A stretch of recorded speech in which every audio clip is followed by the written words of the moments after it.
Hi, welcome to our three-part video series about Easel by TpT. We're highlighting how to find and create Easel activities, how to preview and instruct within Easel, and how to assign and review student work. Plus, you'll hear answers to frequently asked questions about Easel. In the previous video, we covered how to find and create Easel activities and how to use preview mode for live instruction. If you missed that video, you can find the full series on TpT's YouTube channel. In this video, teacher author Brenda Kovich is going to take us through how to assign Easel activities and how to review your students' work on Easel. Our conversation was originally recorded as a live webinar in March of 2021. All right, let's get started. Okay, let's talk about how to assign Easel activities to students.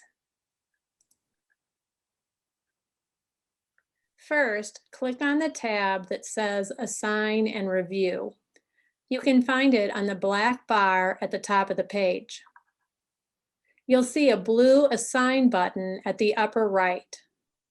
The same link appears in the text at the bottom. You can use either of these to assign the Easel activity to your students. On the left, you'll also see an option to create a new code. You might do this if you are teaching more than one section and want to keep them separate. Additionally, when you reuse the Easel activity the following year, you would create a new code for that class. Okay, let's take it for a spin. First, you'll hit Assign. This pop-up will appear and you'll be faced with two options: share on Google Classroom or copy link. Let's talk about assigning it through Google Classroom first. To get started, you just click this green rectangle. It will take you to your Google Classroom. The first step is to choose the class.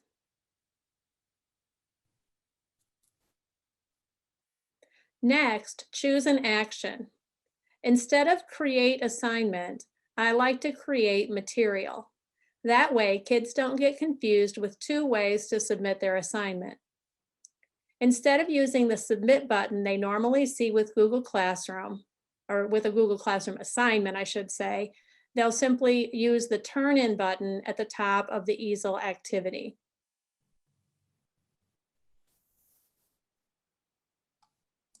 Finally, fill in the specifics of the assignment. Looks familiar, right? When you're finished, hit post and that's it. The link for the Easel activity will appear in your student's classwork.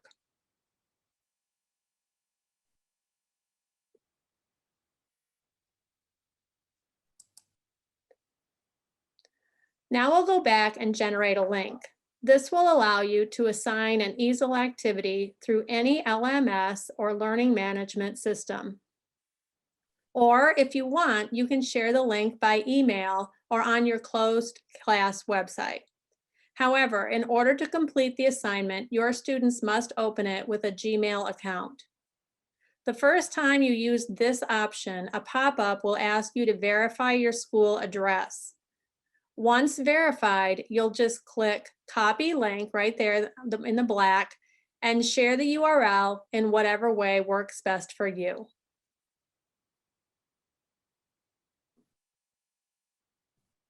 When students open the assignment on their devices, they'll see it just like you did in the preview. The only difference will be the turn-in button at the top, and you can see the green arrow pointing to it there. They'll be able to fill in answer boxes, move any shapes you've allowed, add their own text boxes and shapes, write, draw, highlight, and more. When they're done, they just click Turn In at the top of the page to submit the work. A pop-up, which you see in the middle image there, will ask them if they're sure they're done, and when they click Yes, Turn In, another screen, which you see on the bottom, will throw confetti and tell them that it has been submitted. That confetti is so much fun.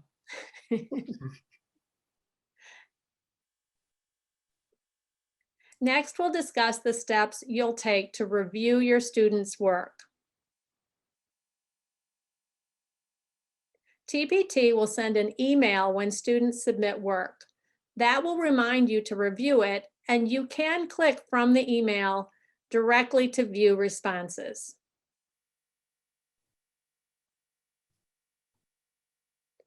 All of your assignments are stored under the My Activities tab on the TpT website, not in Google Classroom. To get there, you're going to open the TpT website, then click on Easel by TpT at the top of the page. The black page shown in the middle here will open. Click Get Started, and your My Activities tab will automatically open. All of the Easel activities you create for your class will be stored here.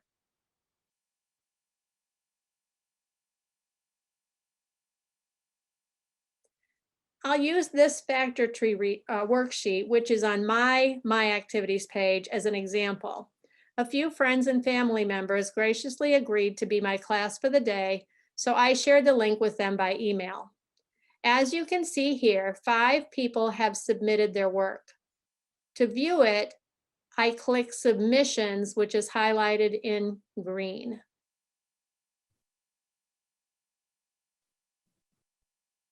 This takes me back to the Assign and Review page for that specific assignment. And you can see that it's changed because it shows now which students have submitted their work. Additionally, you'll see the time and date that the work was submitted.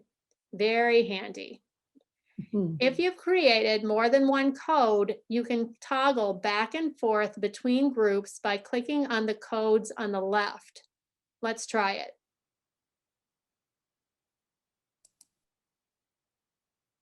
As we discussed before, you would create new codes for additional sections or when you reuse the assignment the following year.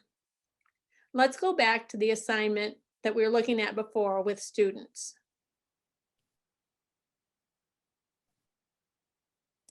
In the status column, you see that Jana and Brett have turned in their work, but it has not yet been graded and returned.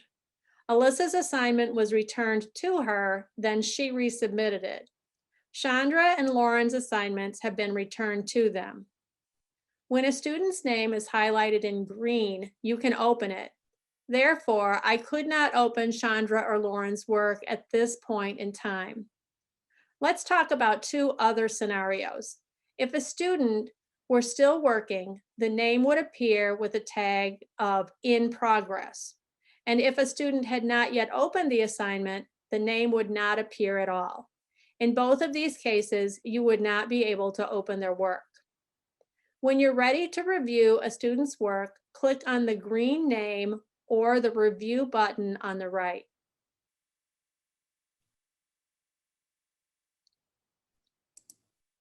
This is the teacher view of a student's completed assignment. As you can see, you have all the necessary tools for communicating with students about their work. You can add a text box for comments, grab a pen or highlighter to comment or annotate, or even add shapes. Once you've assessed student work, click Return to Student in the upper right-hand corner. You can also use this button to return work to students if they accidentally submit too early. And that's it. You can easily assign, access, and assess student work with Easel Activities. Thanks so much for watching. In the next video, we'll answer some of the most frequently asked questions about Easel Activities. You can find this full Easel by TpT video series on TpT's YouTube channel. And be sure to subscribe to our channel for more helpful videos. We'll see you next time.